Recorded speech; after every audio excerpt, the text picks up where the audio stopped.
Welcome to Google plex. मैं मितेश कुमार। आज की वीडियो में आप लोगों को एक नया वीडियो सीरीज शुरू करने वाला हूं, जिसमें मैं बच्चों आपको पूरे टॉपिक को रिवाइज कराने वाला हूं प्रॉब्लम्स के द्वारा। तो हमारा एक नया सीरीज है, नया एक प्लेलिस्ट बनाया जाएगा, जिस प्लेलिस्ट का नाम होगा बच्चों प्रॉब्लम्स द्वारा रिवीजन। इसमें हम हर एक टॉपिक के क्वेश्चंस को, प्रॉब्लम्स को आप लोगों को सॉल्व करके दिखाएंगे, बताएंगे कि कैसे भाई हम लोग किस क्वेश्चन को बनाते हैं, और उससे आपका ये होगा कि आप उस क्वेश्चंस को देख करके, है ना, आप उस टॉपिक को बड़े ही ईजिली रिवाइज कर सकते हो। तो बच्चों हम लोग ना इस प्लेलिस्ट का शुभारंभ कर चुके हैं, जिसका पहला वीडियो आप लोगों के सामने सर्कल टॉपिक का हम रख रहे हैं, जिसमें बच्चों आपको पता है सर्कल क्लास 11th के लिए बहुत इंपॉर्टेंट टॉपिक में से एक है। तो आपको क्या करना चाहिए, सबसे पहले हर एक टॉपिक का शॉर्ट नोट बनाना चाहिए, फॉर्मूला वगैरह याद रखना चाहिए, और उसके बाद फिर बच्चों आपको सवाल बनाना चाहिए। तो बच्चों ये जो क्वेश्चन, इसमें हम जो भी डिस्कस करने वाले हैं इस क्वेश्चन में, इस वीडियो में बहुत सारे क्वेश्चन बहुत सारे बच्चे द्वारा पूछे गए डाउट प्रश्न हैं, उन सभी क्वेश्चंस को हम लोग डिस्कस करने वाले हैं। तो चलिए हम लोग शुरू करते हैं। आज का सबसे पहला क्वेश्चन आपकी स्क्रीन पे जो भी आए बच्चों, आपको कम से कम 1 से 2 मिनट लगा करके वीडियो को पॉज करके खुद से बनाने का कोशिश करना चाहिए। राइट है बच्चों। और उसके बाद फिर हम आपको बताते हैं कि find the equation of circle concentric with the circle x² + y² - 8x + 6y - 5 = 0 and passing through point -4 -7। यानी कि आपको यहाँ पे एक सर्कल दे रखा है, जिस सर्कल के इक्वेशन बच्चों आपको साफ साफ दिखाई दे रहा है। एक सर्कल है जिसका इक्वेशन आपको साफ साफ दिखाई दे रहा है कि ये सर्कल का equation x² + y² - 8x + 6y - 5 = 0 करके एक सर्कल दिया हुआ है।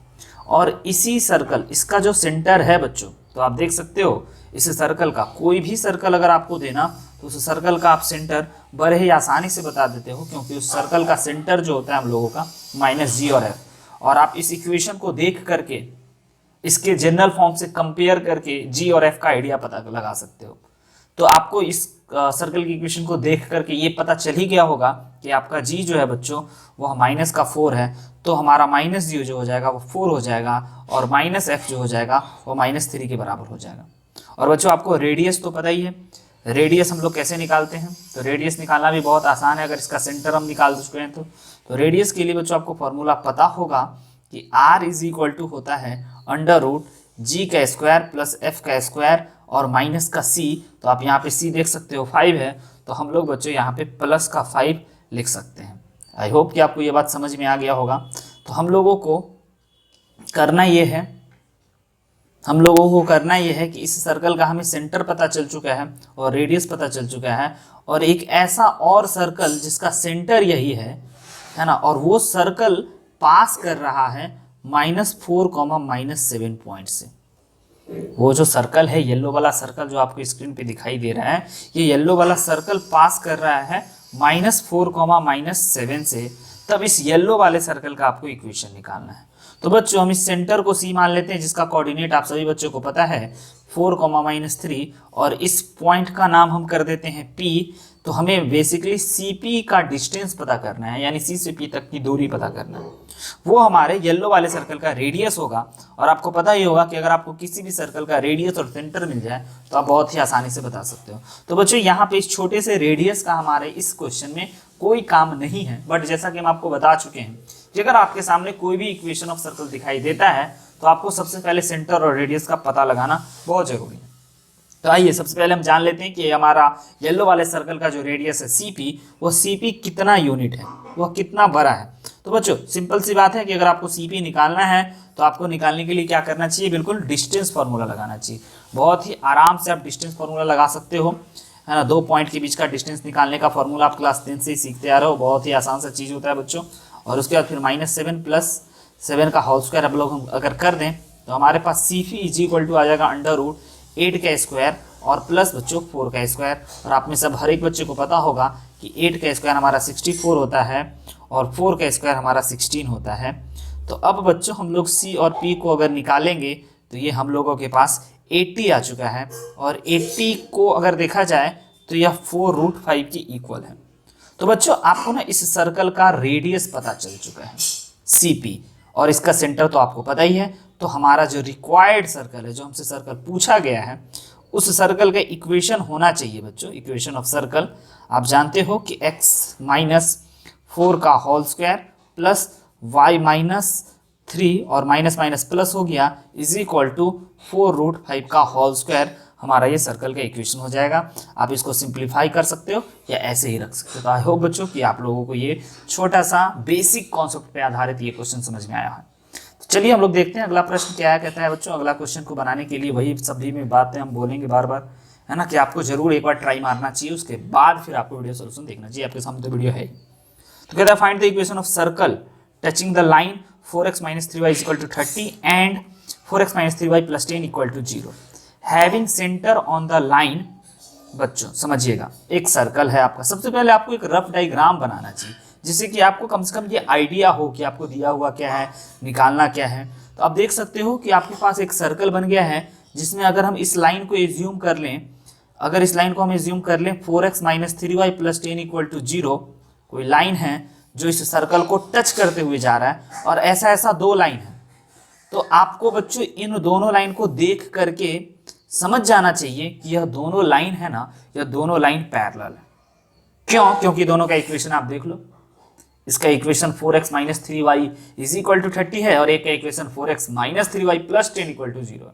यानी कि दोनों के x का कोफिशिएंट और y का कोफिशिएंट सेम है, यानी कि दोनों का दोनों लाइन पैरेलल है। कुछ इस प्रकार से इस लाइन का भी इक्वेशन आपके पास है।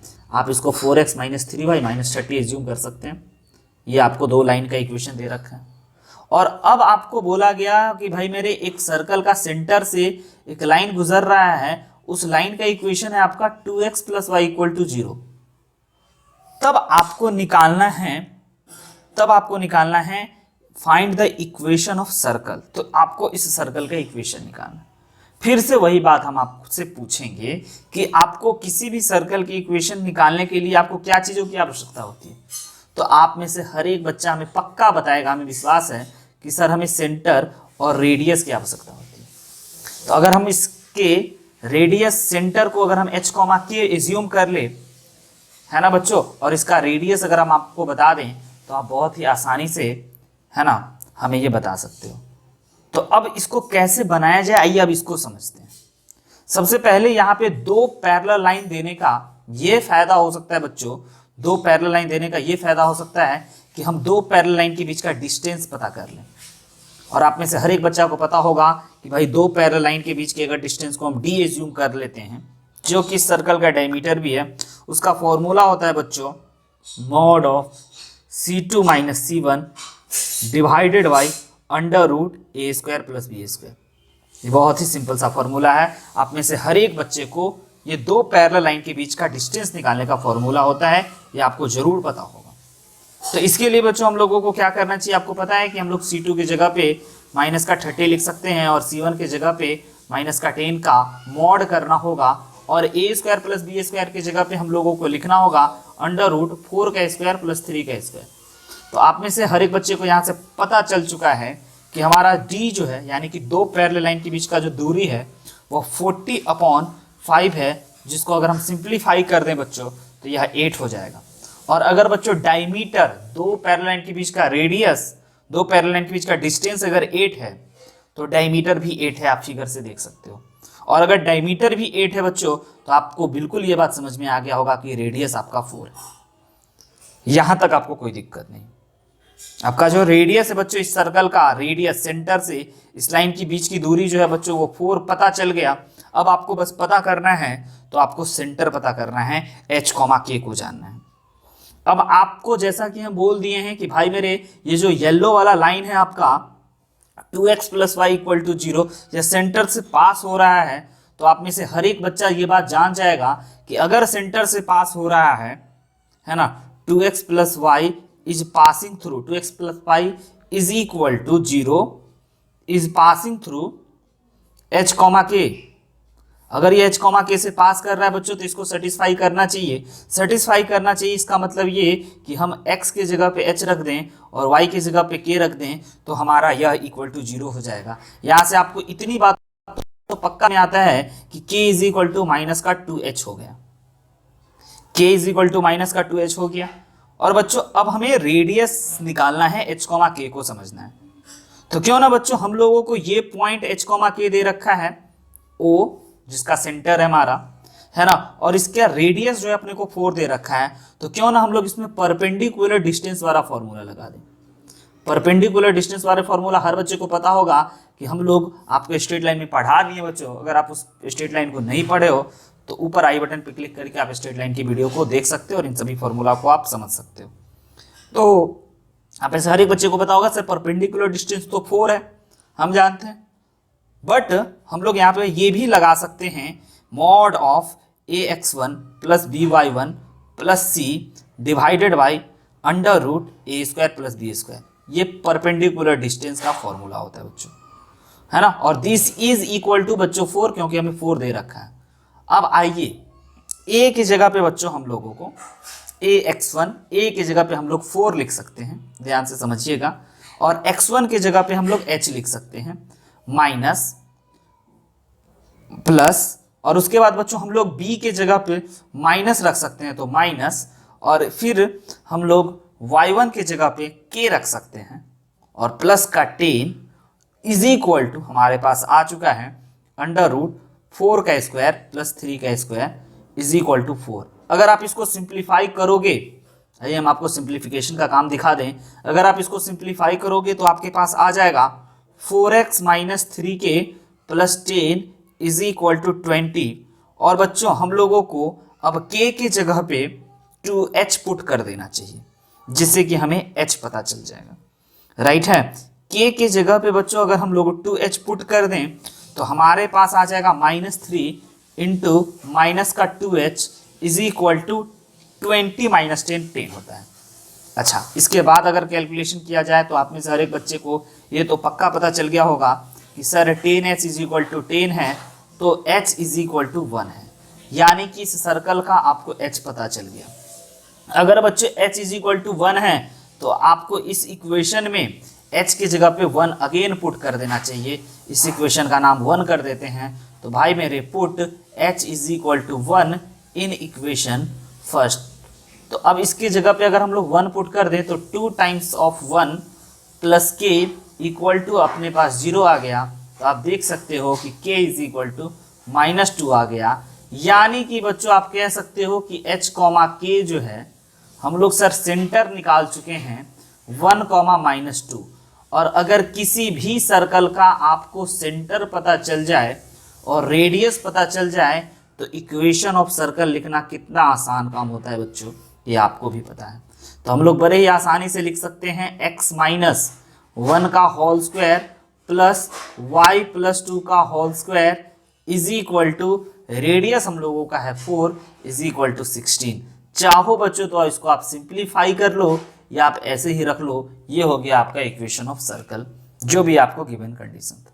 तो आई होप कि आपको इसमें भी आपको 2 पॉइंट के बीच का 2 लाइन के बीच का डिस्टेंस निकालने आना चाहिए, एक पॉइंट और एक लाइन के बीच का परपेंडिकुलर डिस्टेंस पता होना चाहिए। तो आपको ये क्वेश्चन जरूर समझ में आया होगा। अगले क्वेश्चन पे चलते हैं बच्चों, और अगला क्वेश्चन हमारा है, देखिएगा आपके स्क्रीन पे, अगला क्वेश्चन कह रहा है find the area of an equilateral triangle inscribed in the x² plus y² plus 2gx plus 2fy plus c equal to 0।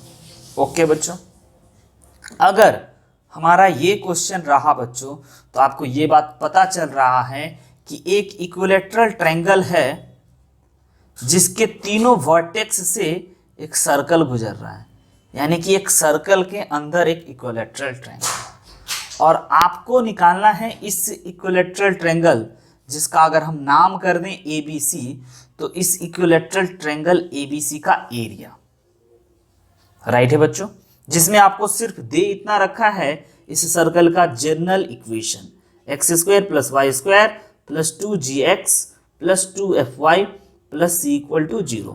तो जब भी मेरे भाई आपको क्वेश्चन जनरल इक्वेशन में दे दे तो आप समझना कि वह एक फॉर्मूला की तरह भी काम कर सकता है। तो आइए, आपको पता है कि इस सर्कल का सेंटर को अगर हम O एज्यूम कर लें तो इस इक्विलैटरल ट्रायंगल का भी यह सर्कम सेंटर होगा, राइट है। अब आप यहां से देख सकते हो कि हम ना इसको O एज्यूम कर लिया है बच्चों, और आप में से हर एक बच्चे को पता है कि अगर ये हमारा इक्विलैटरल ट्रायंगल है, ABC अगर इक्विलैटरल ट्रायंगल है, राइट है, ABC इक्विलैटरल ट्रायंगल है ना, तो इसमें हमारा हर एक एंगल जो होगा वह इक्वल होगा।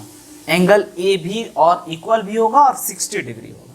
तो एंगल ए जो हो गया हमारा 60 हो गया। तो आप यहाँ से इस एंगल BOC के बारे में भी बता सकते हो कि एंगल BOC बच्चों आपका 120 हो गया। क्लास 9th सर्कल ज्योमेट्री से रिलेटेड सवाल कि अगर ये एंगल सेंटर पे बने हुए एंगल का डबल होता है, अगर आपको पता हो बच्चों तो, राइट है। तो हम लोगों का ये एंगल भी 120 पता चल गया, बट हमें इस ट्रायंगल का एरिया बताना है, समझिएगा।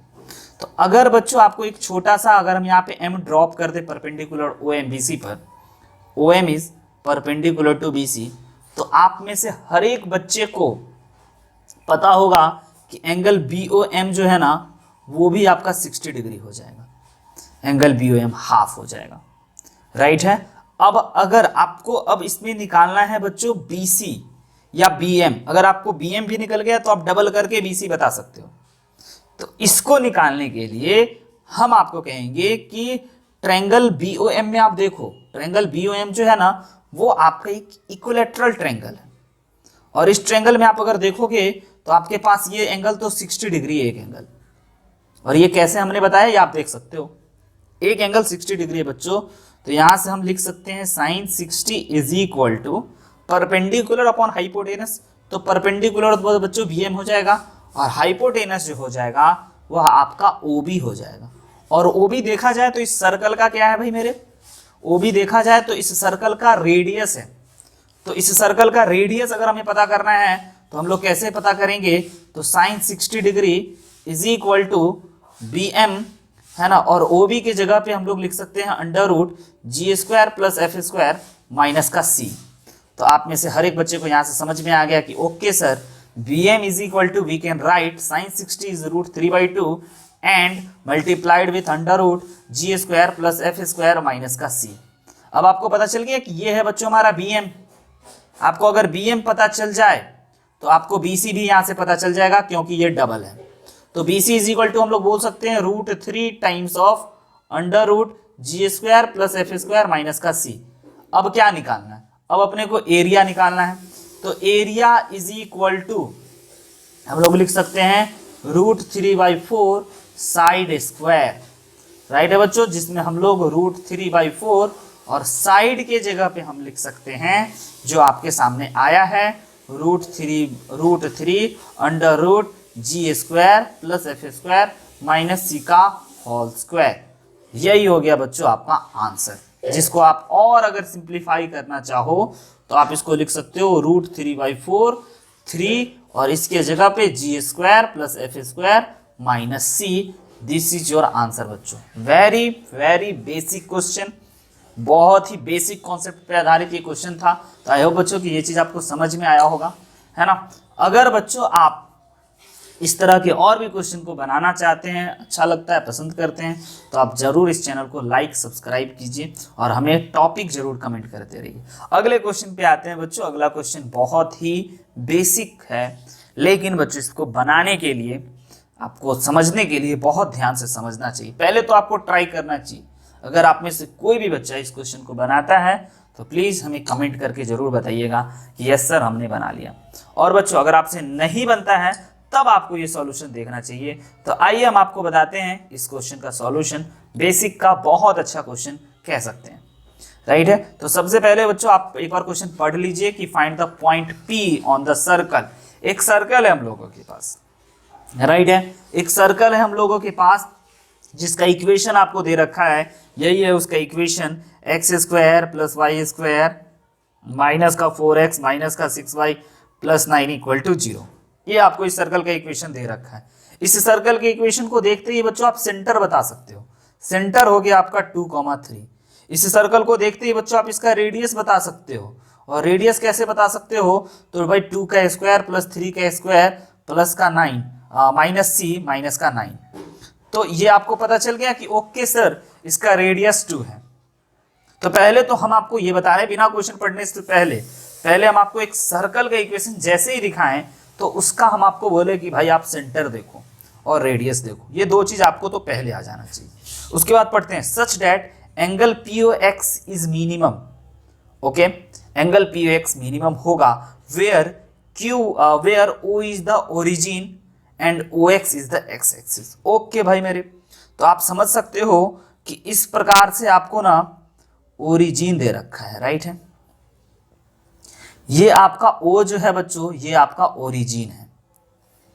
ओके, और P पॉइंट जो है और ये आपका X है, तो POX मिनिमम होना चाहिए। तो आई होप है ना कि ये बात आपको बिल्कुल समझ में आ गया होगा कि यही वाला पॉइंट होगा हमारा जिससे कि एंगल POX मिनिमम होगा, यानी कि सबसे कम होगा। हो सकता है बच्चों एक यहां भी हो, ये P पॉइंट यहां भी हो सकता है, लेकिन यह मिनिमम नहीं होगा।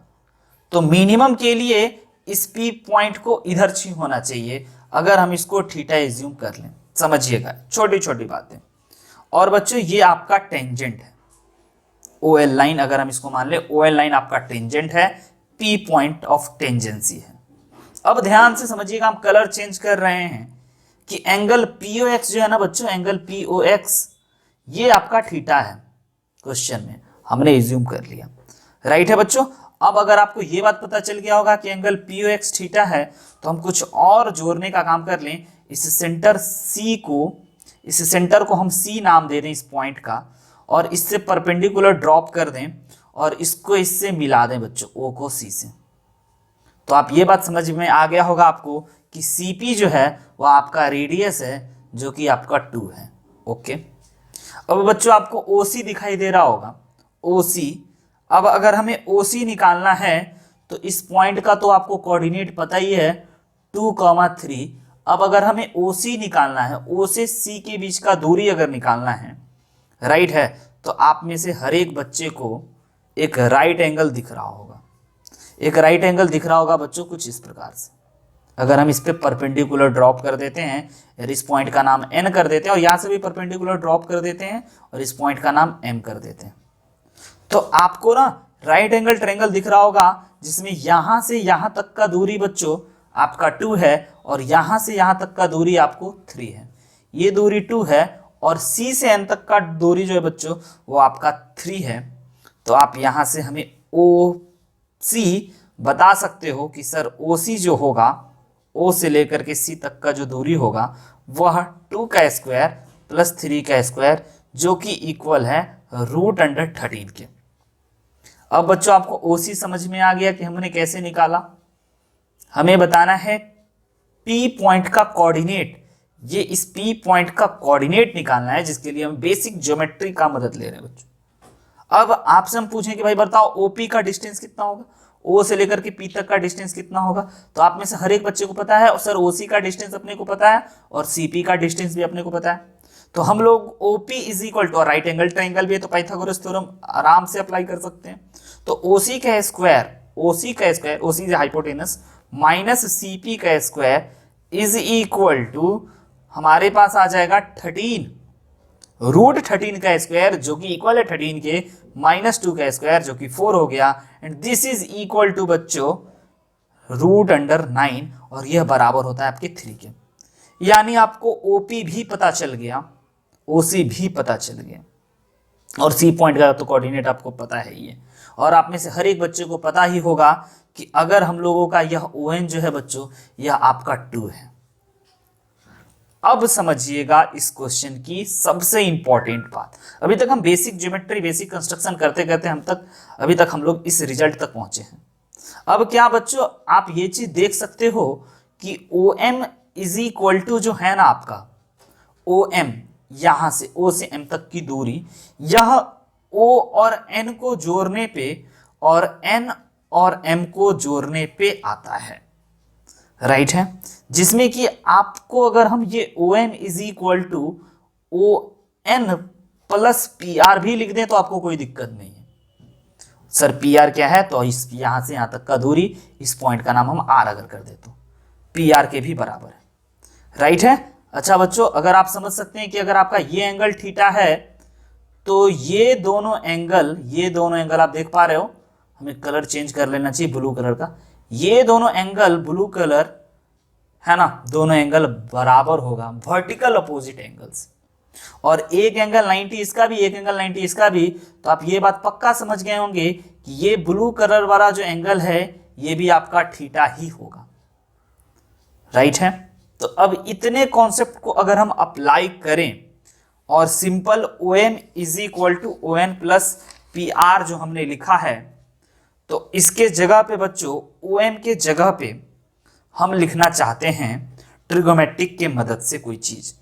तो उसके लिए बच्चों हमें सबसे पहले है ना चलना चाहिए छोटे से राइट एंगल ट्रायंगल में, जो आपको दिखाई दे रहा होगा है ना, वह ट्रायंगल है आपका OPM। OPM अगर आप राइट एंगल ट्रायंगल में जाओगे OPM, और इसमें अगर हम आपको कहेंगे कि भाई मेरे आप cos थीटा अप्लाई कर दो, तो आप cos theta is equal to बोलोगे OM, राइट है बच्चों, OM अपॉन OP। तो यहां से हर बच्चा बोल सकता है कि OM is equal to OP cos theta, right है बच्चों। तो हम लोग ना इस OM के जगह पे बच्चों, हम लोग इस OM के जगह पे OP cos थीटा लिख सकते हैं, राइट है। और ON के जगह पे तो 2 लिख सकते हैं। और PR के जगह पे लिखने के लिए बच्चों हमें अगेन एक छोटे से राइट एंगल ट्रायंगल CPR में जाना चाहिए। और राइट एंगल ट्रायंगल अगर आप CPR में जाओगे तो हम आपको कहेंगे कि भाई मेरे यहाँ पे आप साइन थीटा अप्लाई कर दो। तो साइन थीटा आप जैसे ही अप्लाई करोगे तो आप बोलोगे परपेंडिकुलर अपॉन हाइपोटेनस। तो बच्चों हाइपोटेनस तो आपका CP है और परपेंडिकुलर PR है, क्योंकि थीटा के एंगल वाला। तो यहां से आप हमें बता सकते हो PR is equal to CP sine theta. और बच्चों C से P तक का जो दूरी है ना, C से P तक का दूरी, ये तो आपका रेडियस है, तो इसके जगह पे आप बोल सकते हो ओके सर 2 साइन थीटा। अब अगर देखा जाए तो हम यहां से बच्चों OM का वैल्यू पुट किए और यहां से बच्चों हम लोग PR का वैल्यू पुट किए इक्वेशन फ्रॉम इक्वेशन 1 और 2। इक्वेशन 1 और 2 से हम लोग ऐसा चीज पुट कर चुके हैं। तो आप देख सकते हो कि हम PR के जगह पे लिख सकते हैं 2 साइन थीटा, राइट है बच्चों। हम लोग इसके जगह पे लिख सकते हैं 2 साइन थीटा। अब OP भी आपको पता है, ये जो OP है हमारा, OP भी आपको पता है कि सर O से P तक का दूरी आप निकाल चुके हो, वो आपका 3 है। तो हम लोग बच्चे इसके जगह पे लिख सकते हैं 3 cos theta is equal to 2 plus 2 sine theta. देखिएगा बच्चों, बेसिक कॉन्सेप्ट पे आधारित बहुत ही बढ़िया प्रश्न कह सकते हैं। ये चीज आपको रिवाइज करा सकता है पूरे बेसिक ज्योमेट्री को, और एक बहुत अच्छा क्वेश्चन भी कहा जा सकता है। अब बच्चों अभी भी हमें P पॉइंट का कोऑर्डिनेट नहीं मिला है, लेकिन हमारे पास एक ट्रिगोमेट्रिक इक्वेशन मिल गया है। अब बच्चों हमें इस इक्वेशन को सॉल्व करना है, और इस इक्वेशन को सॉल्व करने के बाद है ना हमें साइन थीटा और कॉस थीटा पता करना है। आइए हम आपको दिखाते हैं कि हमारे पास जो ये गिवन इक्वेशन था ट्रिगोमेट्रिक इक्वेशन, इसको सॉल्व करने का क्या उपाय लगाया जा सकता है। तो 3 cos theta is equal to 2 plus 2 sine theta है हमारे पास। तो बच्चों आपको पता ही होगा कि किसी भी इस टाइप की इक्वेशन को सॉल्व करने के लिए आप बोथ साइड स्क्वायर करते हो। तो बोथ साइड स्क्वायर करते ही आपके पास हो गया 9 cos square theta is equal to 4 plus 2 two ज़ा 4 टू ज़ा 8 साइन थीटा प्लस 2 टू ज़ा 4 साइन स्क्वायर थीटा। अब आप देखा जाए तो यहाँ पे सिर्फ एक cos है, तो क्यों ना बच्चों इस cos को हम लोग साइन में बदल दें और इसके जगह पे हम लोग 1 माइनस साइन थीटा लिख दें। ये बराबर हो गया 4 plus 8 sine theta plus 4 sine square theta के। अब आप देख सकते हो कि आपको साइन का क्वाड्रेटिक मिल चुका है बच्चों, यहाँ पे साइन स्क्वायर थीटा होना चाहिए। आपके पास साइन का क्वाड्रेटिक मिल चुका है, तो आप इसको लिख सकते हो 13 साइन स्क्वायर थीटा प्लस का बच्चों 8 sine theta minus 5 is equal to 0। अब आपके पास ये साइन का एक ऐसा क्वाड्रेटिक आया जिसको फैक्टराइज करना पॉसिबल है, बिल्कुल पॉसिबल है बच्चों। और हम लोग 13 5 जा 65 और 13 में से अगर 5 को सब्ट्रैक्ट कर देंगे तो हमारे पास आ जाएगा 8, बिल्कुल सही। तो बच्चों इसको हम लोग फैक्टराइज कर सकते हैं, साइन थीटा प्लस 1 और एक फैक्टराइजेशन, दूसरा factorization 13 sine theta minus 5 is equal to 0। तो यहाँ से हमारे पास आ चुका है sine theta is equal to -1 और बच्चों दूसरा value sine theta is equal to 5/13। तो हमें तो बच्चों मिनिमम चाहिए, थीटा हमारा मिनिमम है, तो इसको हम लोग कंसीडर नहीं करते हैं। केवल sine theta is equal to 5/13 को अगर हम एज्यूम करें तो हमारे पास यहाँ से कॉस थीटा भी पता चल जाता है छोटे से राइट एंगल ट्रायंगल से, कि अगर परपेंडिकुलर 5 है और हाइपोटेन्यूज 13 है तो बेस हमारा 12 हो जाएगा, 12/13। अब आपको बच्चों साइन थीटा और कॉस थीटा एग्जैक्टली मिल चुका है, और आपको ये बात अभी तक नहीं पता चला होगा कि हमने ये साइन थीटा और कॉस थीटा क्यों निकाल रहे हैं। क्योंकि बच्चों अगर आप पी पॉइंट का कोऑर्डिनेट देखोगे, अगर आप इस पी पॉइंट का कोऑर्डिनेट देखोगे तो इसकी जगह पे हम लोग लिख सकते हैं ओपी साइन थीटा, क्योंकि यहाँ से यहाँ तक का दूरी आपका एक्स है और यहाँ से यहाँ तक का दूरी आपका वाई है। तो इस ओ एम जो है यही आपका एक्स कोऑर्डिनेट है और ये जो पी एम है यही आपका वाई कोऑर्डिनेट है। तो इस एक्स कोऑर्डिनेट के जगह पे हम लोग लिख सकते हैं, इस एक्स कोऑर्डिनेट के जगह पे हम लोग लिख सकते हैं बच्चों ओपी कॉस थीटा, और वाई कोऑर्डिनेट की जगह पे लिख सकते हैं ओपी साइन थीटा। अब बच्चों आपको यहां से एक बात तो क्लियर हो ही चुका होगा कि आपके पास ना ओपी पता ही है और साइन थीटा का वैल्यू भी पता है और कॉस थीटा का भी पता है। तो ओपी जो है हम लोगों का वह 3 है ना, और साइन थीटा का जो वैल्यू है कॉस थीटा का वैल्यू वह 12/13 है, और OP again 3 and sign theta is 5/13। तो यहां से लिखा जा सकता है कि हमारा बी पॉइंट का है ना ये हो गया 12 3 बच्चों 36/13 और दूसरा पॉइंट 15/13। तो आई होप बच्चों कि आपके सामने ये पी पॉइंट का कोऑर्डिनेट मिला बहुत मेहनत और बहुत मशक्कत के बाद। तो बच्चों हम लोग इसको अच्छा क्वेश्चन कह सकते हैं, एक बेसिक कॉन्सेप्ट पे आधारित बहुत बढ़िया प्रश्न का दर्जा इसे दिया जा सकता है। तो चलिए आई होप कि आपको ये समझ में आया होगा, आपको मजा आया होगा, आप जरूर इस क्वेश्चन को समझे होंगे। अगले क्वेश्चन को डिस्कस करते हैं बच्चों। अगला क्वेश्चन क्या कहता है आपके स्क्रीन पे, आप कम से कम एक बार ट्राई जरूर करें वीडियो को पॉज करके, और हम लोग अब आपको बताते हैं कि इसका सॉल्यूशन क्या होगा, इसको हम लोग कैसे सॉल्व करेंगे। तो find the equation of tangent to the circle x² + y² = 9 perpendicular तो 4x + 3y = 0।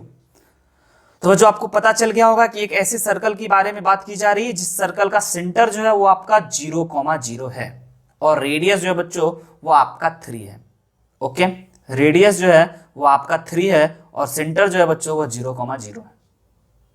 तो अब आपको बताना है इक्वेशन ऑफ टेंजेंट, राइट है, जो टेंजेंट 3x + 4y = 0 के परपेंडिकुलर है।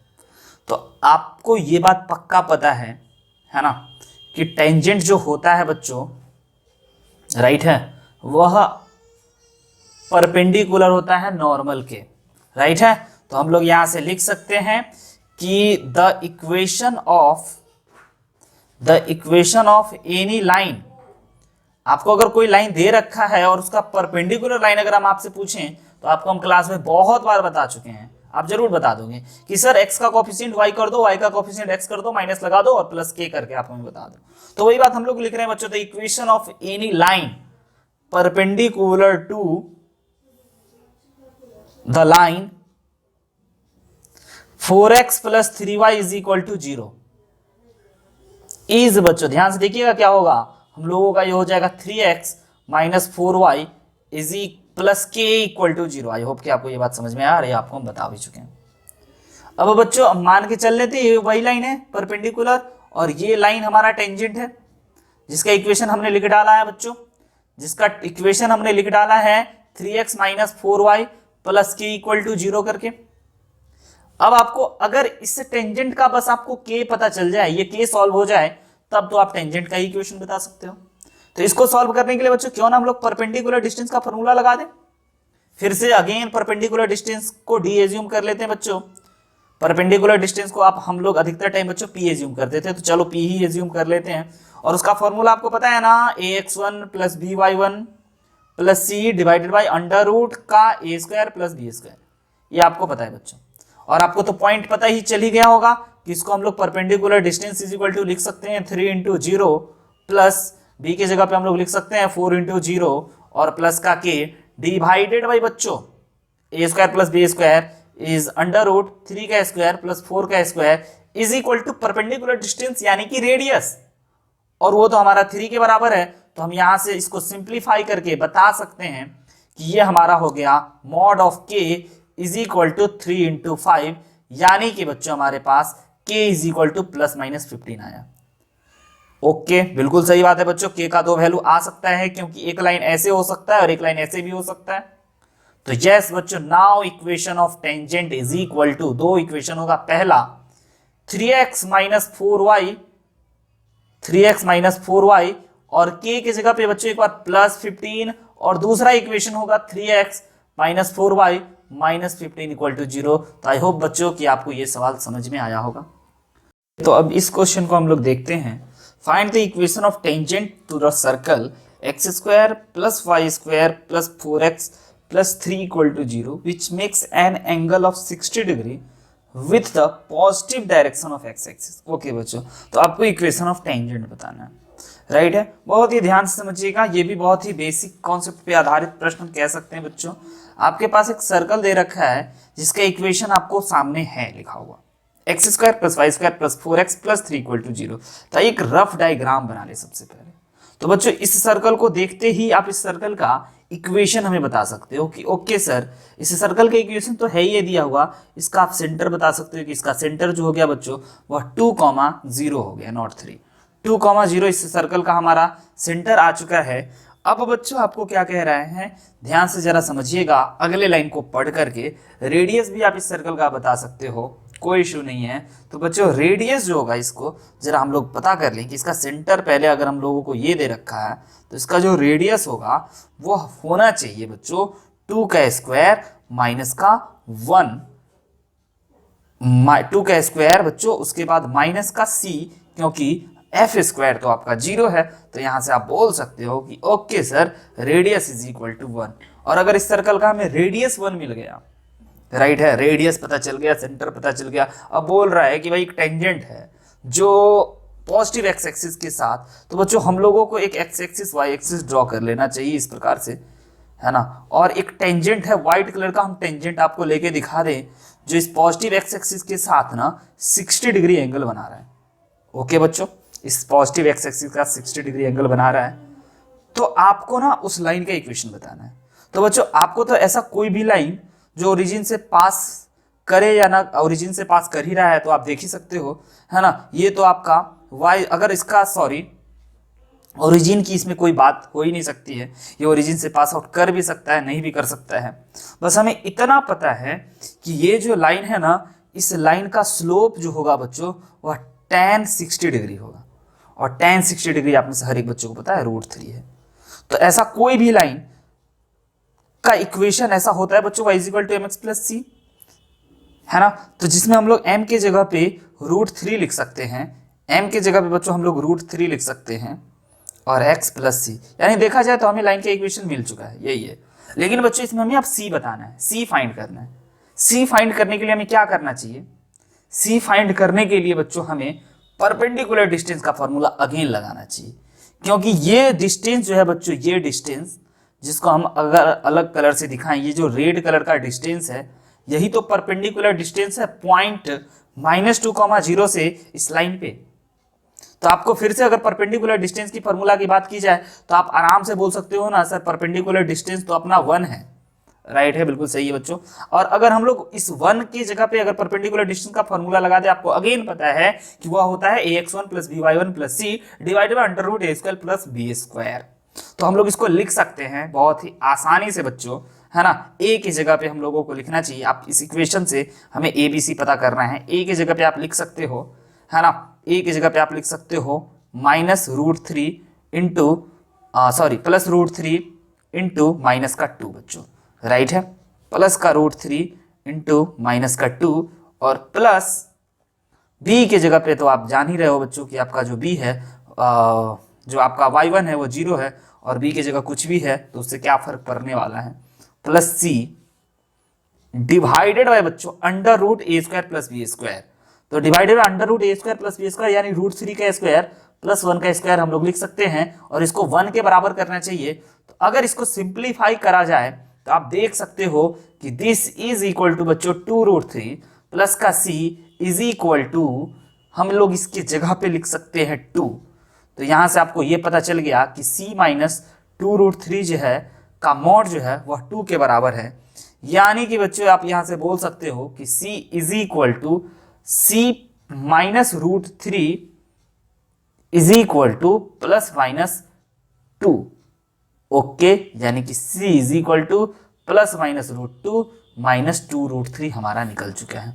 तो इस क्वेश्चन में भी बच्चों ऐसा दो टेंजेंट पॉसिबल है, ऐसा दो टेंजेंट पॉसिबल है जो 60 डिग्री का एंगल बनाए पॉजिटिव एक्स एक्सिस के साथ, राइट है। तो पॉजिटिव एक्स एक्सिस के साथ ऐसा दो टेंजेंट पॉसिबल है। तो ये दोनों टेंजेंट आपको पता है। पहला टेंजेंट होगा बच्चों जिसकी जगह पे अगर आप c रखोगे तो पहला tangent y is equal to √3x और c के जगह पे अगर आप दो वैल्यू आया है इसमें से एक वैल्यू को डाल दोगे तो आपको पहला टेंजेंट मिल जाएगा। और दूसरा टेंजेंट बच्चों y is equal to mx plus c और अगेन c के जगह पे आपको रखना चाहिए माइनस इतना। तो आपके पास ये दोनों टेंजेंट मिल गया होगा। तो आई होप बच्चों कि आपको इस तरह का वीडियो सीरीज पसंद आया होगा, इसमें आपको मजा भी आया होगा। तो आज की क्लास में इतना ही रखते हैं, तब तक के लिए हंसते रहिए, मुस्कुराते रहिए और पढ़ते रहिए। और इससे रिलेटेड आप और भी वीडियो देखना चाहते हैं तो इस प्लेलिस्ट को और अच्छे से देख सकते हैं। लाइक कमेंट शेयर करते रहिए। Bye bye.